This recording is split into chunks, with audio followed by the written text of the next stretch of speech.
Hey party people, welcome back to MVM, and I had to chill a little bit and re-record this because I was really over the moon excited, and I know this is a paid preview and this is a prototype, but Chronicles of Crime was one of my favorite and still is one of my favorite games because I am a forensics guy. I like forensics files 1 and 2, and I also love Lieutenant Kenda. I love crime shows. My wife loves crime shows. She actually played this game with me. So I love to solve crimes, crime drama. We both love it together, and that's what Chronicles of Crime is. You're basically these people, these investigators, small group of investigators that are coming together. So this is a cooperative game, and you're trying to solve these cases. In the Cryptic Cases, these are all standalone, so you don't have to have all the previous content.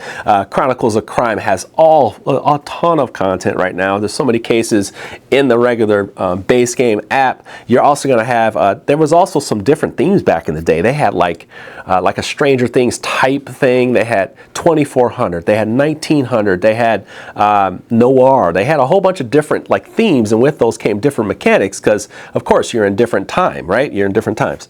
And this one is going to be Cryptic Cases, so you're almost like the truth is out there files, right? You're going to have these different things that are classified, and you're going to be studying those to help you solve these murders, because each murder is very, very unique. Although most of the cases will involve a person, there may be some kind of supernatural things or beasts that you're kind of aware of and you have files on, but you need to figure out what's going on, and you may interact with one of them during the case. Well, I happen to play one of these cases here from the Chronicles of Crime Cryptic Cases. I'm going to share what's going on, a little bit of what's going on, and walk you through the system. Now, this is an app system, so you're going to be using an app, and back in the day, this was kind of innovative because we didn't use apps like we did back then. I think people were scanning QR codes, but it was like a newer thing to use it consistently, not, and in a board game, I don't think ever. I don't think ever at the time. I'm not for sure.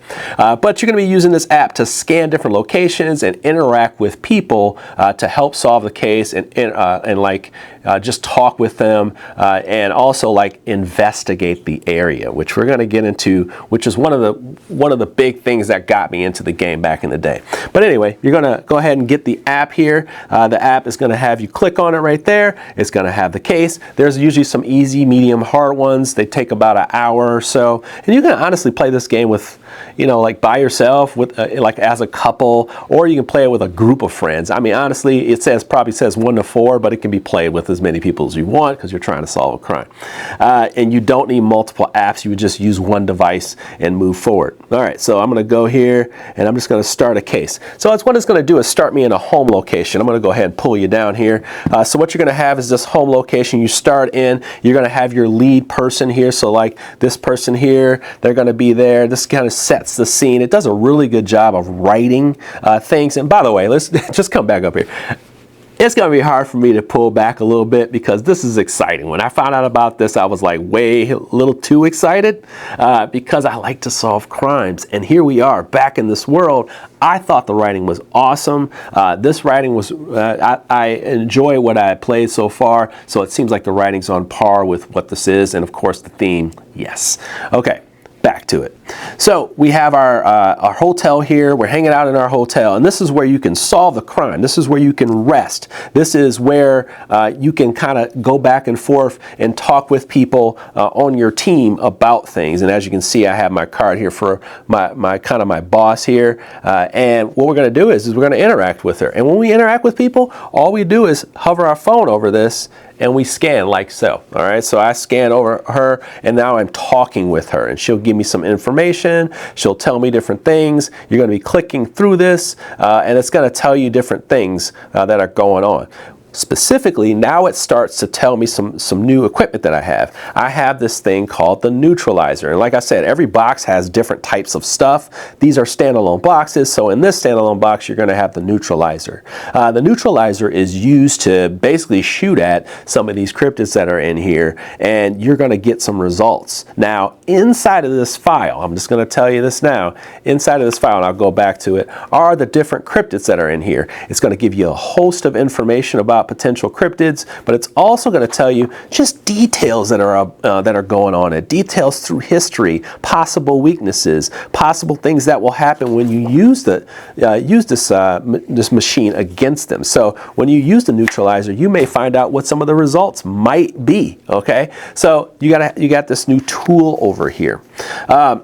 Then you're going to find out that there's some evidence. We're going to find out that we need to go to a certain place, and now we're also going to find out a little bit more about our evidence board. So what you have here on the evidence board is you have like these blue kind of minor special item clues that go here, and they're going to be on your board at the bottom where there's blue. This is going to be where you keep all your cryptids and people that you're finding information about. You just don't know where they are quite yet.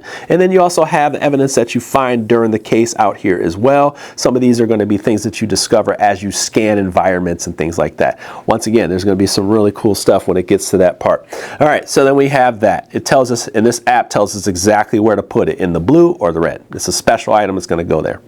All right, so now we leave, so we say goodbye, and now it's telling us that we need to go to location E and talk to a specific person. So we will put this out here, and you're going to have several around here like that, usually about 6 of them, and then you're going to put your location. That says, hey, this guy's out here, and we're going to go ahead and leave and go to that location. We scan the top right corner. It tells us a little bit of information about what's going on here. It even says that there's a trailer park that's right up the street, so we got to make sure that we go to the trailer park as well. So we have our trailer park here, and that is going to be the scene of our crime. But we have to talk to Mr. Smith first.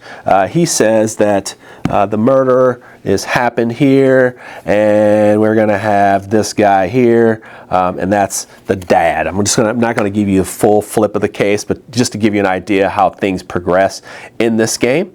Also, I should say that you have a team with you. Usually they have a team with you that can scan different things and give you information to help back up some of the things you're looking at. So for example, on the left I have Jessica DeLuca. Jessica DeLuca is like kind of our forensic scientist.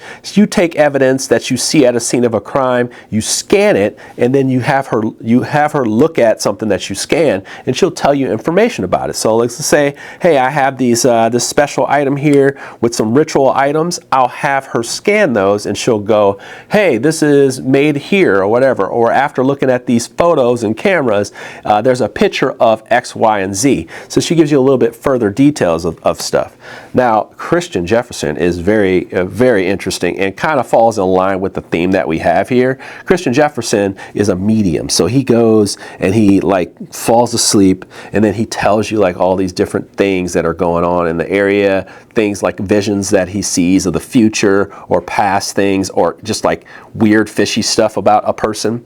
But that's kind of how this stuff works. So then you're going to go ahead and talk to this guy. They give you more details about something that's going on because this murder's happening. Tomorrow there'll be a funeral, and then we're off. Let's go ahead and just go to the location because I'm going to show you something that's really cool when you get there. All right, so we have this. He goes, boom. All right. So then you're going to ask him questions about random people. So what will happen is you're interrogating this person. He'll say, hey, we know information about this guy and we know this guy. But we can ask information about, hey, I can ask this guy and say, what do you know about her murder? And what do you know about the father? So you can ask all these questions. He's going to lay all that out for you and give you more information. So you'll look at that. You'll ask her about the father, so you'll get more information. But as you do, time will be added to the app. And that's what happens. You only have a certain amount of time. Time matters in this game, but it also moves the plot forward because something could be happening late at night and you need to rest. You go back to the headquarters, scan the headquarters, come late to rest. You can also talk to the head agent and she will give you more information based on some of the evidence you collected. She'll be like, hey, that was actually pretty smart. Now I need, now you need to investigate this because this is a clue. And then you'll get more information on how to solve the crime. So this will tell you, hey, this person's here. They also tell you, hey, Jenny's there. They'll also tell you, hey, her brother is there. there. So you have the brother, you have the dad and whatnot. So you know there's a lot of people here at this spot, and that's where she's dead at, and he's protecting her with a shotgun, okay? So that's what this investigator's saying. He's like, yo, like, it's pretty wild here. There's also going to be a vehicle here as well. So there's a wrecked vehicle. So we'll go to this deck, which I did not fully prep because that's not how I do it. We have our vehicles here, and the vehicles is a clue. He has a vehicle that I think he tried to run somebody over with. So he's pretty hysterical. He's pretty not in a good place. So then we move off. Okay, so maybe we want to move off. So now we arrive at the trailer park. Now what we can do, and I'll just kind of give you an idea, is we can start to scan different things. Like we can go, hey, I want the medium to go here, and he's going to go look, and he's going to fall asleep, and he's going to tell us things about the father and things like that. So just get an idea, right? But here's the cool part from Chronicles of Crime. Okay, what you're going to do is you're going to search the scene. Okay, so this is the scene of the crime, and then you're going to take this thing. You can have the glasses. There's like a 3D glasses that you can get, or you can just do it wherever you want. So I'm going to do it without it, and you're going to have 40 seconds to look around a crime scene. You're literally going to take the phone and look around the crime scene with your eyes. Like you're literally going to be looking up and down as if you're an investigator, like so. And what you're looking for is signs of murder. I'm looking at the murder victim right here. Okay, crazy stuff, right? So you're gonna be standing up, moving around. I'm gonna be looking at this, looking up and down. I can see this girl on the bed, things of that nature. So I'll have a picture for you so you can see things that are going on, and you'll see evidence that you need to be looking for. Now, if you're interacting with people, you'll have like 40 seconds to tell people, like, I see weapons, I see this, I see ritual signs, I see this, I see a blue plant, I see all these different types of things. And as you get done, and even if you were doing it solo, you got 40 seconds, you can actually spend more time looking at this stuff. And then what'll happen is you'll just start looking at the evidence. So you'll say, hey, all right, I'm done, I don't want to look at anymore. And then I'll just start scanning stuff. So like if I saw a firearm on the wall, if I saw bedding, okay, so if I saw certain things, photos and cameras, I saw a book on the bed. And what I'll do is I'll start to look at signs and symbols. And what I'll do is I'll say, hey, I need to look at what was going on here. Okay, so let's say I saw all those things. I may get some things that were there, I may not get some things that were there. So if I scan this firearms, it'll say, hey, that firearm is a clue, put it on here. All right, so if it's not there, and let's say this is a book, it'll say, hey, I saw this book, that was a clue, put it on there. Now, what I do is now I start interacting with, maybe I interact with the analyzer, and then I start to go and I say, hey, look at these symbols and you tell me what they say. Or take a look at this book and tell me the origin of the book. She says it's something to do with witchcraft. And that's basically what you're doing. Now I can sit here and I can go and talk to the father. The father may not want to talk to me. I may want to talk to the boy. He may not want to talk to me. That types of things. They may want to give me more information. This is what you're going to be doing. Moving around. I'm not even going to go any deeper into it because it gets darker and deeper, but I'll give you at least a gist. What eventually is going to happen is maybe you go to a location and you find out some more information and you end up interacting with one of these cryptids. Now, the thing is that this could be good, or it could be bad, or it could be dangerous. Well, how do you find out more information? You're going to open up this profiling thing and take a look at that cryptid and read as much information as possible. It's going to tell you a lot of information about it, the information you have, and it's also going to tell you, like, hey, how do you interact with this thing? And this one even says, by gamma radiation, the lightning electrification, and analysis of the branch. I'm not going to even give this all this stuff, but it tells you a little bit about it. And what you can do is you can basically neutralize this thing by using the neutralizer, and something may happen. I'm not going to tell you what happens, and I'm also not going to tell you, but I'm not going to tell you 100% on this, but usually the crimes are solved by people, but this beast may be part of the crime. You never know. And most of the time it's people, all right? So just keep that in mind, and that is part of solving this game. And what you're going to do at the end of the game, once you think you know what's going on, you're going to come back to headquarters, and then you're going to basically say, hey, I can solve the case. And when you do say you solve the case, you're going to have to answer at least like 5 to 8 questions. And for each one of those, even some that are bonus questions, you're going to get more points. It's up to 100 points. And that's the replayability part. You can go back in and say, like, I think I may have figured this out, but I need to go here and there to see if I can get a higher score. So hopefully they keep adding more stuff to this, but I'm going to tell you, as is, and we can just come on up. That's really the game in a nutshell.